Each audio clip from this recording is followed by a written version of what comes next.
Psst! Ahon! Hapon na! Ahon, ahon. Ahon. Ahon. Hapon na! Ahon dyan, ahon dyan. Ahon. Ahon dyan. Ahon. Psst!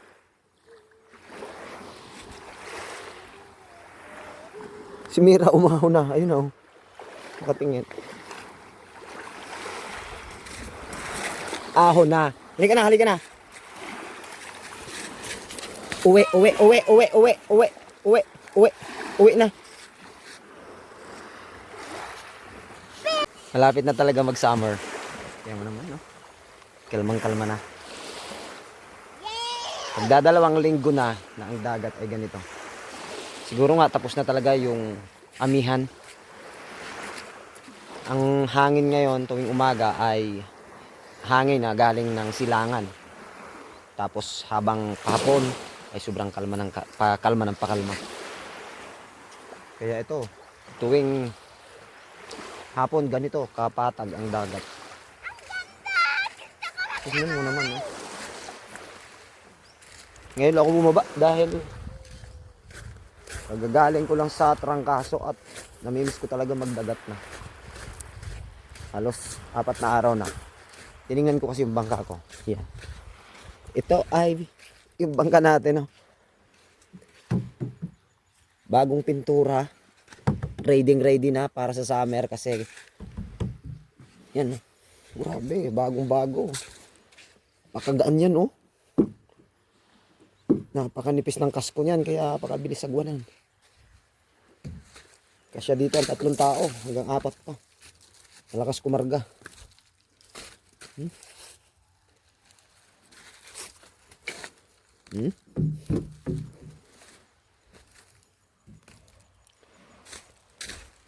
Ayos.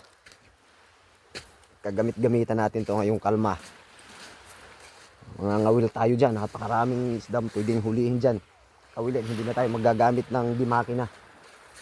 Kaya naka-ready na yung bangka natin. Actually, pagkatapos ko siyang mapalitan ng pintura, hindi ko pa siya nagagamit. Siguro pag hindi na tayo busy sa mga bagay-bagay na ginagawa natin.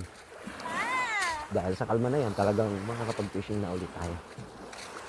Oy, ay kayong dalawa, hindi na ba kayo talaga titigil hapon na? Nangangati ka. Sige. Sige na.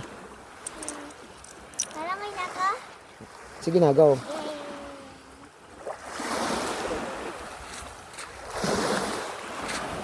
Terdi. Pabasa na ka! Magpapwede na ba talaga? Oh. Parang gusto rin kong maligo. Ligo na lang din ako. Uy, grabe. Ang lamig. Langoy! Oh, ang lamig pa ng tubig. Malamig pa pala ang tubig. Alam ko tapos na yung lamig ng tubig. Lamig pa rin pala. Hello, Mira.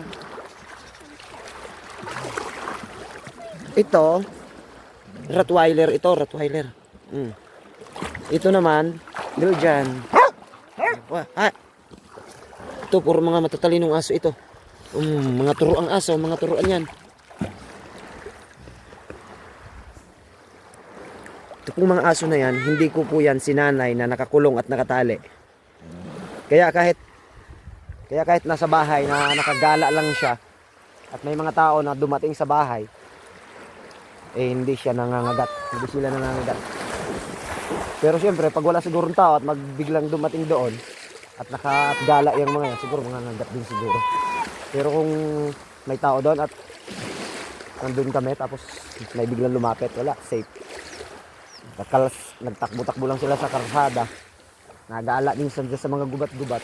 So, hindi naman nangangagat. Kabaliktaran dun sa sinasabi na iba na delikado daw yung mga ganyang aso. No, hindi. Mababait aso. Depende sa pagpapalaki ng amo. Yan oh. Ito, magti 3 years na siguro yan. Malapit na mag 3 years yung Rottweiler. Ito, mag 1 year pa lang. Wala! Ano to? Ay, may bato? Kukuha ako ng bato Kalmang-kalma, grabe. Yo, marami po salamat sa inyo. Namimiss ko kayo, namimiss kong mag-fishing. Medyo hindi pa maganda yung boses ko dahil trangkaso tayo. Yo, fish yo. Ingat.